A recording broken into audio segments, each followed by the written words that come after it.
Hi, my name is Father Christopher Christensen. I'm at the Cathedral of St. Thomas More in Arlington. Did you know that in 2018, Americans spent more than $3.65 trillion on healthcare?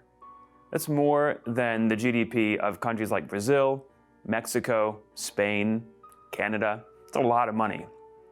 Also, in the same year, millennials spent more money on fitness than they did on college tuition. That's also pretty amazing. You know, with all of this emphasis on living well, long life, again, healthcare and fitness, no wonder we lose sight of not this life, but the next life. That becomes a little bit of a problem. We heard in today's gospel that God is the God of the living, not the God of the dead.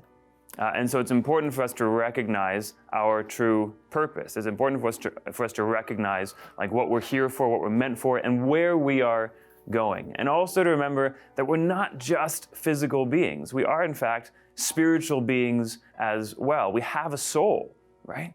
So the soul, we say, is the life principle of the body. It's the animating principle of the body. And it's so important that, well, you know what happens when the soul and the body separate. We call that death.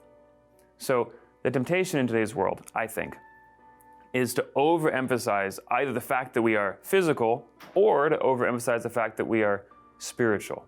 If I overemphasize the fact that I'm physical, that I'm a body, then what happens? I become excessively pragmatic, and all morals and ethics go out the window so that I can achieve my physical, my human end in this life.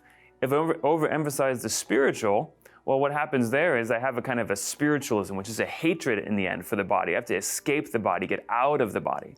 And I even have to remake who I am in my own body because the body isn't good enough. So your challenge this week, okay, is to bring those two together. How do you use your body for a spiritual purpose? I want you to do that this week by fasting, whether it's skipping a meal, not eating between meals, or maybe just eating a little less at a meal.